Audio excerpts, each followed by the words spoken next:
Telangana CM Revanth Reddy, DGP Shivadhar Reddy Hyderabad CP సజ్జనార్పై ఆరోపణలు చేశారు. మాజీ మంత్రి హరీష్ రావు సీఎం హోంమంత్రి అయిన రేవంత్ రెడ్డికి తెలియకుండా సిట్ ఎలా వేస్తారని ప్రశ్నించారు.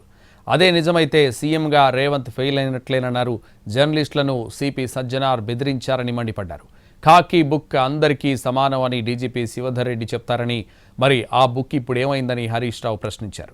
రెసిడెన్స్ స్కూల్స్ తో మంచి చదువుతో పాటు all round development, right age లో రైట్ ఫౌండేషన్ తో రెసిడెన్స్ స్కూల్స్ ఇప్పుడు హైదరాబాద్ అంతటా. రేవంత్ రెడ్డి తెలియకుండానే సిట్టేసిండ్రు అంటే రేవంత్ రెడ్డి హోమ్ మినిస్టర్, రేవంత్ రెడ్డి ముఖ్యమంత్రి. రేవంత్ రెడ్డి తెలియకుండా సిట్టు పడుతుందా? ఎట్లొచ్చింది ఆ సిట్టు?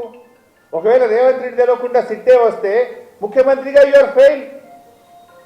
ముఖ్యమంత్రిగా నువ్వు ఫెయిల్. నీకు పాలన మీద పట్టు లేదు, నీకు పరిపాలన మీద పట్టు తప్పింది. నువ్వు ముఖ్యమంత్రిగా పనికిరావు ఆ కుర్చీకి.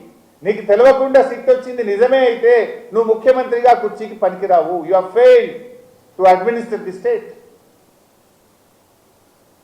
మీరేమన్నా సర్కార్ నడుపుతున్నారా, సర్కస్ నడుపుతున్నారా? ముఖ్యమంత్రి తెలియకుండానే సిట్ వస్తుందా?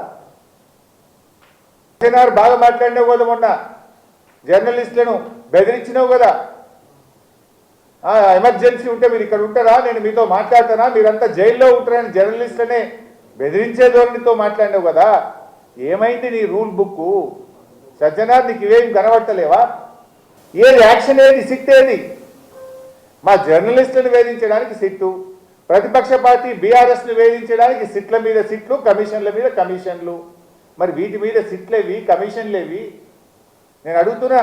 కాకీ బుక్ అందరికీ సమానమే అని నీతులు చెప్పే డీజీపీ శివధర్ రెడ్డి గారు, మీ కాకీ బుక్ కాకెత్తుకపోయిందా? ఎక్కడ పోయింది?